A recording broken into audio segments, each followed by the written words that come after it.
As a hearing, the Supreme Court now going on related to panchayat polls that's currently underway. Violence seems unending in parts of West Bengal. New incident has now come to light from Malda region. Clashes between TMC versus the independent candidates that have been reported. Clashes now between workers and supporters of the independent candidate and Trinamool Congress candidate during the election campaign in Malda. 4 of them have been injured. The incident is now reported from the Satari area. These are images coming in. As we know that West Bengal, barely a few days away from panchayat elections, these images, like I said, has become recurrent. There have been incidents of poll violence in different parts of the state, and despite Mamata Banerjee saying that they're doing everything to control it, clearly these reports are coming on a regular basis. Let me cut across to Indrajit Kundu joining us for more on that. Indrajit, tell us more on this violence. It's almost looking like as if there is a civil war kind of situation in West Bengal. Every time there's elections, you have people out on the streets with weapons, with sticks, with all kinds of ammunition that they can gather up and attacking one another. West Bengal government really should be ashamed right now. Indrajit. Well, Nabina, the visuals that we are showing is from Malda, where we are learning that 4 people have been injured in clashes between the Trinamool Congress and members of the independent candidate. Remember, today is the last day for, withdrawal of nominations for the panchayat elections. We've seen quite a bit of, violent activity, violent, incidents being reported from some of the districts during the nomination process. Today, of course, is the last day of filing nomination, and even as withdrawing nomination, in fact, and even as we speak, a petition is there before the Supreme Court, where the Supreme Court is hearing the State Election Commission's petition against deployment of central forces. But, the kind of visuals that we are showing with such clashes being reported from various districts, this clearly goes against the state government and the State Election Commission at a time when the apex court is deliberating on whether or not they should uphold the Calcutta High Court's order, which has given an order to deploy central forces across the state, or to, quash that order. So that will be a very, very important point. But clearly, the kind of incidents that are happening and are being reported right now with, clashes continuing between various political parties, the ruling establishment, independent candidates, opposition parties like the BJP and the IFF, clearly that's not going to help the cause of the state government and the State Election Commission. Absolutely. At this point, we're seeing West Bengal Chief Minister Mamata Banerjee also writing to the governor, asking them not to celebrate this, Foundation Day, West Bengal Foundation Day. There's a lot of talk about that as well, about how that would result in another round of violence. But the governor went ahead to celebrate that. Would you be able to tell us a little more on that? Well, this is a fresh, flashpoint between the Raj Bhavan and the state government, because June 20th is a very controversial day in the history of West Bengal. And in recent years, there is no recent memory of anyone in West Bengal celebrating or commemorating any day specifically as a statehood day. But the BJP over the past 2 or 3 years has made this their agenda of trying to commemorate and celebrate this day, saying that this is the day when West Bengal was created, and this is the land for the Hindu Bengalis when the partition took place. And they're trying to harp on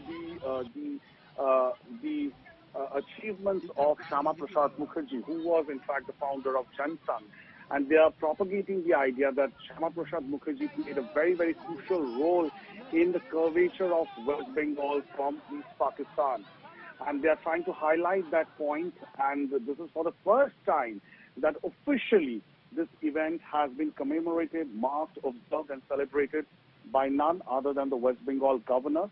And that has created a new friction between the state government and the Raj Bhavan, because yesterday West Bengal Chief Minister Mamata Banerjee shot off a letter to the governor saying that, there is no such day called West Bengal Day. It is not backed by history. The choice of date is peculiar, and therefore she is shocked and stunned by the decision of the Raj Bhavan, the unilateral decision which the Trinamool Congress calls. The Trinamool Congress has also stated that this is the partition of Bengal is a it's a blot on the history of Bengal. It's Indrajit, something which is while that's become a fresh flashpoint here, is the Supreme Court deliberating on whether or not central forces is needed in West Bengal, while the Bengal poll panel says no need of central forces. Would you be able to tell us on what basis have they said that? Because what we see in West Bengal, widespread violence in different parts, we're seeing reports of people using guns, crude bombs, vandalizing property, vehicles, people have lost their lives. On what basis has the West Bengal poll panel said they don't want central forces deployed? Well, there are 2 points. One is the West Bengal poll panel is making their submission before the Supreme Court, saying that the notification for the election was issued on 8th of June.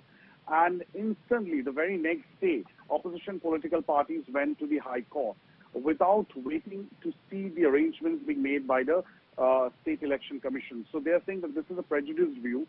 Secondly, they are saying that with the Calcutta High Court ordering deployment of central forces, that's not going to be, a foolproof, because even during the 2021 State Assembly elections, central forces had been deployed across the state. And the state government is saying that there was firing in which people died. There were incidents that took place in Cooch, Behar district and other places. So, the logic or the argument that central forces is, deployment of central forces is going to be a foolproof solution is now something that the state government and the State Election Commission does not really buy. But it's ironic, isn't it, Indrajit, because here what we see is that violence has not subsided in any way. Mamata Banerjee's assurances have fallen flat. 8th of July is the panchayat polls, and even on the last day of nominations, we saw what happened. We saw one of the Congress members, we believe, who was shot at. One man died. Really there isn't enough substance with the poll panel saying they do not want central forces. By the time the Supreme Court has even taken up the matter, we've seen a spate of incidents of extreme violence coming from different pockets. The classic one is just from last night. Well, look, this is for this court to arbitrate at this point in time. And even as we speak, we are told that the top court, has pulled up the state government and an order is due. So the order will be read out anytime soon. So all eyes would be on the Supreme Court's order now, whether they uphold the Calcutta High Court's decision for deployment of central forces. But look, the onus clearly is on the State Election Commission to ensure an atmosphere in which free and fair elections can be conducted. And that would require umpteen number of, forces being deployed, because we are talking about 65,000 Gram Panchayats which will be voting. So it's a humongous process that needs quite a bit of manpower, and the State Election Commission, along with the state government, will have to ensure that they have enough security forces at their anvil. What the state government has been saying, that it's not just about central forces. The state government can easily procure police personnel from other states, from Behar, from Odisha, from Assam. So it's not just about the central forces, and there is no guarantee that central forces will be able to restrict violent activities, is what the state government had initially stated. So we'll have to wait for a little more time before we come to, before we get to hear from the Supreme Court as to what exactly is the apex court's order on this entire issue. But tell us, give us some insights, as the Supreme Court is looking into matters where appeal has gone on to the top court asking for central forces to be deployed, and you said it, the opposition parties have requested the Supreme Court to intervene, considering they fear violence that will ensue in the state. But you said the central forces, during the assembly elections time, there was reports of the central forces that were deployed there acting out of line. Some gunshots were fired, some people were dead, they were caught in that crossfire. Tell us a little more about that, if you could highlight what exactly happened then. Well, Nabila, what I can gather from the Supreme Court hearing is that this looks like a big blow for the Mamata Banerjee government,